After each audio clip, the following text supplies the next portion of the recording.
नमस्कार साथियों, स्वागत है आपका ऑडियो बॉक्स के चैनल में। आज हम मुंशी प्रेमचंद द्वारा लिखित उपन्यास कर्मभूमि का भाग चौथा पढ़ेंगे। तो चलिए शुरू करते हैं। अमरकांत मैट्रिकुलेशन की परीक्षा में प्रांत में सर्वप्रथम आया, पर अवस्था अधिक होने के कारण छात्रवृत्ति न पा सका। इससे उसे निराशा की जगह एक तरह का संतोष हुआ, क्योंकि वह अपने मनोविकारों को कोई टिकोना न देना चाहता था। उसने कई बड़ी बड़ी कोठियों में पत्र व्यवहार करने का काम उठा लिया। धनी पिता का पुत्र था, यह काम उसे आसानी से मिल गया। लाला समरकांत की व्यवसाय नीति से प्रायः उनकी बिरादरी वाले जलते थे और पिता पुत्र के इस वैमनस्य का तमाशा देखना चाहते थे। लाला जी पहले तो बहुत बिगड़े। उनका पुत्र उन्हीं के सहवर्गीयों की सेवा करे, यह उन्हें अपमानजनक जान पड़ा। पर अमर ने उन्हें सुझाया कि वह यह काम केवल व्यवसायिक ज्ञानोपार्जन के भाव से कर रहा है। लाला जी ने भी समझा कुछ न कुछ सीख ही जाएगा। विरोध करना छोड़ दिया। सुगदा इतनी आसानी से मानने वाली न थी। एक दिन दोनों में इस बात पर झड़प हो गई। सुगदा ने कहा, तुम 10-10, 5-5 रुपए के लिए दूसरों की खुशामद करते फिरते हो, तुम्हें शर्म नहीं आती? अमर ने शांतिपूर्वक कहा, काम करके कुछ उपार्जन करना शर्म की बात नहीं, दूसरों का मुंह ताकना शर्म की बात है। तो ये धनियों के जितने लड़के हैं सभी बेशर्म हैं ही, इसमें आश्चर्य की कोई बात नहीं। अब तो लाला जी भी मुझे खुशी से भी रुपए दें तो ना लूं। जब तक अपनी सामर्थ्य का ज्ञान ना था तब तक उन्हें कष्ट देता था। जब मालूम हो गया कि मैं अपने खर्च भर को कमा सकता हूँ तो किसी के सामने हाथ क्यों फैलाऊं? सुगदा ने निर्दयता के साथ कहा, तो जब तुम अपने पिता से कुछ लेना अपमान की बात समझते हो तो मैं क्यों उनकी आश्रित बनकर रहूं? इसका आशय तो यही हो सकता है कि मैं भी किसी पाठशाला में नौकरी करूं या सीने पिरोने का धंधा उठाऊं। अमरकांत ने संकट में पड़कर कहा, तुम्हारे लिए इसकी जरूरत नहीं। क्यों? मैं खाती पहनती नहीं हूँ, गहने बनवाती हूँ, पुस्तकें लेती हूँ, पत्रिकाएं मंगवाती हूँ, दूसरों ही की कमाई पर। तो इसका तो यही आशय भी हो सकता है कि मुझे तुम्हारी कमाई पर भी कोई अधिकार नहीं, मुझे खुद परिश्रम करके कमाना चाहिए। अमरकांत को संकट से निकलने की एक युक्ति सूझ गई। अगर दादा या तुम्हारी अम्मा जी तुमसे चिढ़े और मैं भी ताने दूं, तब निस्संदेह तुम्हें खुद धन कमाने की जरूरत पड़ेगी। कोई मुंह से ना कहे पर मन में तो समझा जा सकता है। अब तक तो मैं समझती थी तुम मेरा अधिकार हो, तुमसे जितना चाहूंगी लड़ कर ले लूंगी, लेकिन अब मालूम हुआ मेरा कोई अधिकार नहीं। तुम जब चाहो मुझे जवाब दे सकते हो, यही बात है या कुछ और? अमरकांत ने हार कर कहा, तो तुम मुझे क्या करने को कहती हो? दादा से हर महीने रुपए लेके के लिए लड़ता रहूं? सुगदा बोली, मैं यही चाहती हूँ। यह दूसरों की चाकरी छोड़ दो और घर का धंधा देखो। जितना समय उधार देते हो उतना ही समय घर के कामों में दो। मुझे इस लेन देन सूद ब्याज से घृणा है। सुगदा मुस्कुरा कर बोली, यह तो तुम्हारा अच्छा तर्क है। मरीज को छोड़ दो, वह अपने आप ही अच्छा हो जाएगा। इस तरह मरीज मर जाएगा, अच्छा ना होगा। तुम दुकान पर जितनी देर बैठोगे कम से कम उतनी देर तो यह घृणित व्यापार ना होने दोगे।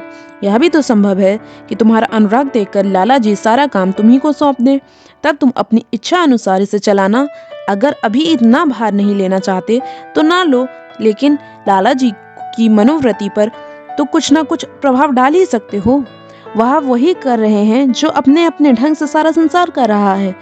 तुम विरक्त होकर उनके विचार और नीति को नहीं बदल सकते। और अगर तुम अपना ही राग लापोगे तो मैं कह देती हूँ अपने घर चली जाऊंगी।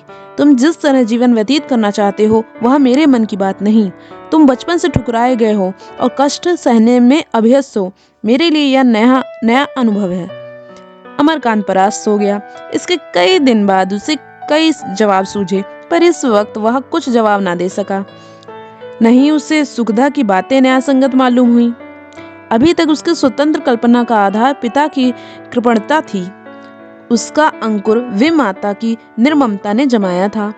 तर्क या सिद्धांत पर उसका आधार न था, और वह दिन तो अभी दूर, बहुत दूर था जब उसके चित्ता की वृत्ति ही बदल जाए। उसने निश्चय किया, पत्र व्यवहार का काम छोड़ दूंगा। दुकान पर बैठने में भी उसकी आपत्ति उतनी तीव्र न रही। हाँ, अपनी शिक्षा का खर्च वह पिता से लेने पर किसी तरह अपने मन को न दबा सका। इसके लिए उसे कोई दूसरा ही गुप्त मार्ग खोजना पड़ेगा। सुखदा से कुछ दिनों के लिए उसकी संधि सी हो गई। इसी बीच में एक और घटना हो गई जिसने उसकी स्वतंत्र कल्पना को भी स्थिर कर दिया।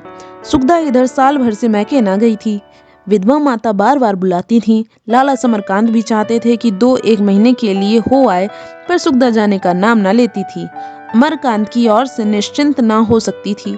वह ऐसे घोड़े पर सवार थी जिसे नित्य फेरना लाजमी था। 10-5 दिन बंधा रहा तो फिर पुट्ठे पर हाथ ही ना रखने देगा। इसीलिए वह अमरकांत को छोड़कर ना जाती थी। अंत में माता ने स्वयं काशी आने का निश्चय किया। उनकी इच्छा अब काशी वास करने की भी हो गई। 1 महीने तक अमरकांत उनके स्वागत की तैयारियां करने लगा। गंगा तट पर बड़ी मुश्किल से पसंद का घर मिला, जो ना बहुत बड़ा था ना बहुत छोटा। उसकी सफाई और सफेदी में कई दिन लगे। गृहस्थी की सैकड़ों ही चीजें जमा करनी थी। उसके नाम सास ने 1000 का बीमा भेज दिया था। उसने कतर म्योत से उसके आधे ही में ही सारा प्रबंध कर दिया। पाई पाई का हिसाब लिखा रखा था। जब सास जी प्रयाग का स्नान करती हुई माघ में काशी पहुंची तो वहां का सुप्रबंध देखकर बहुत प्रसन्न हुई। अमरकांत ने बचत के 500 रुपए उनके सामने रख दिए। रेणुका देवी ने चकित होकर कहा, क्या 500 ही में सब कुछ हो गया? मुझे तो विश्वास नहीं होता। जी नहीं, 500 ही खर्च हुए। यह तो तुमने इनाम देने का काम किया है। यह बचत के रुपए तुम्हारे हैं। अमन ने झेपते हुए कहा, जब मुझे जरूरत होगी आपसे मांग लूंगा। अभी तो कोई ऐसी जरूरत नहीं। रेणुका देवी रूप और अवस्था से नहीं, विचार और व्यवहार से वृद्धा थी। ज्ञान और व्रत में उनकी आस्था ना थी, लेकिन लोकमत की अवहेलना ना कर सकती थी। विधवा का जीवन तप का जीवन है। लोकमत इसके विपरीत कुछ नहीं देख सकता। रेणुका को विवश होकर धर्म का स्वांग भरना पड़ता था, किंतु जीवन बिना किसी आधार के तो नहीं रह सकता। भोग विलास सैर तमाशे से आत्मा उसी भांति संतुष्ट नहीं होती जैसे कोई चटनी और अचार खाकर अपनी क्षुधा को शांत नहीं कर सकता। जीवन किसी तथ्य पर ही टिक सकता है। रेणुका के जीवन में यह आधार पशु प्रेम था। वह अपने साथ पशु पक्षियों का एक चिड़ियाघर लाई थी। तोते, मैने, बंदर, बिल्ली, गाय, हिरन, मोर, कुत्ते आदि पाल रखे थे और उन्हीं के सुख दुख में सम्मिलित होकर जीवन में सार्थकता का अनुभव करती थी। हर एक का अलग अलग नाम था, रहने का अलग अलग स्थान था, खाने पीने के अलग अलग बर्तन थे। अन्य रईसों की भांति उनका पशु प्रेम नुमाइशी या मनोरंजक न था। अपने पशु पक्षियों में उनकी जान बसती थी। वह उनके बच्चों को उसी मातृत्व भरे स्नेह से खिलाती थी मानो अपने नाती पोते हों। ये पशु भी उनकी बातें, उनके इशारे कुछ इस तरह समझ जाते थे कि आश्चर्य होता था। दूसरे दिन माँ बेटी में बातें होने लगी। रेणुका ने कहा, तुझे ससुराल इतनी प्यारी हो गई है। सुखदा लज्जित होकर बोली, क्या करूं अम्मा, ऐसी उलझन में पड़ी हूं कि कुछ सोचता ही नहीं। बाप बेटे में बिल्कुल नहीं बनती। दादाजी चाहते हैं वह घर का धंधा देखें। वह कहते हैं मुझे इस व्यवसाय से घृणा है। मैं चली जाती तो न जाने क्या दशा होती।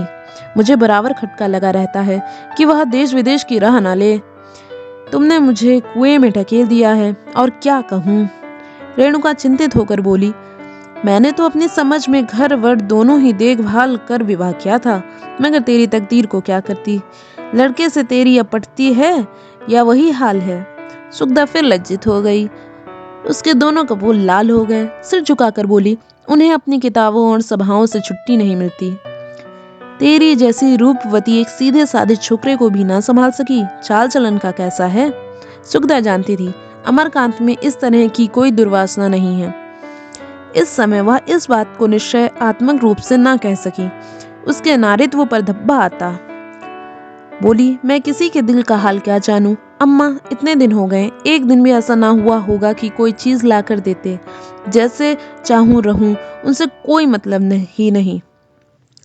रेणुका ने पूछा, तू कभी कुछ पूछती है, कुछ बनाकर खिलाती, कभी उसके सिर में तेल डालती है। सुखदा ने गर्व से कहा, जब वह मेरी बात नहीं पूछते तो मुझे क्या गर्ज पड़ी है। वह बोलते हैं तो मैं बोलती हूँ। मुझसे किसी की गुलामी नहीं होगी। रेणुका ने ताड़ना दी, बेटी बुरा ना मानना, मुझे बहुत कुछ तेरा ही दोष दिखता है। तुझे अपने रूप का गर्व है। तू समझती है वह तेरे रूप पर मुग्ध होकर तेरे पैरों पर सिर रगड़ेगा। ऐसे मर्द होते हैं, यह मैं जानती हूँ, पर वह प्रेम टिकाऊ नहीं होता। न जाने तू क्यों उससे तनी रहती है। मुझे तो वह बड़ा गरीब और बहुत ही विचारशील मालूम होता है। सच कहती हूँ, मुझे उस पर बहुत दया आती है। बचपन में तो बेचारे की माँ मर गई, विमाता मिली, वह डायन, बाप हो गए शत्रु, घर को अपना घर ना समझ सका। जो हृदय चिंता भार से इतना दबा हुआ हो, उसे पहले स्नेह और सेवा से पोला करने के बाद तभी प्रेम का बीज बोया जा सकता है। सुखदा चिढ़कर बोली, वह चाहते हैं मैं उनके साथ तपस्विनी बनकर रहूं, रूखा सूखा खाऊं, मोटा झोटा पहनूं, वह घर से अलग होकर मेहनत और मजदूरी करें। मुझसे यह ना होगा, चाहे सदैव के लिए उनसे नाता ही टूट जाए। वह अपने मन की ही करेंगे, मेरे आराम तकलीफ की बिल्कुल परवाह नहीं करेंगे, तो मैं भी उनका मुंह ना जोहूंगी। रेणुका ने तिरस्कार भरी चितवनों से देखा और बोली, और अगर आज लाला समरकांत का दिवाला पिट जाए? सुखदा ने इस संभावना की कभी कल्पना ही नहीं की थी। विमुड़ होकर बोली, दिवाला क्यों पिटने लगा? ऐसा संभव तो है। सुखदा ने माँ की संपत्ति का आश्रय न लिया। वह ना कह सकी, तुम्हारे पास जो कुछ है वह भी तो मेरा ही है। आत्मसम्मान ने उसे ऐसा ना कहने दिया। माँ के इस निर्दय प्रश्न पर झुंझला कर बोली, जब मौत आती है तो आदमी मर जाता है, जानबूझकर आग में नहीं कूदता। बातों में माता को ज्ञात हो गया कि उनकी संपत्ति का वारिस आने वाला है। कन्या के भविष्य के विषय में उन्हें बड़ी चिंता हो गई थी। इस संवाद ने उस चिंता का शमन कर दिया। उन्होंने आनंद विह्वल होकर सुखदा को गले लगा लिया। भाग 4 समाप्त होता है। धन्यवाद।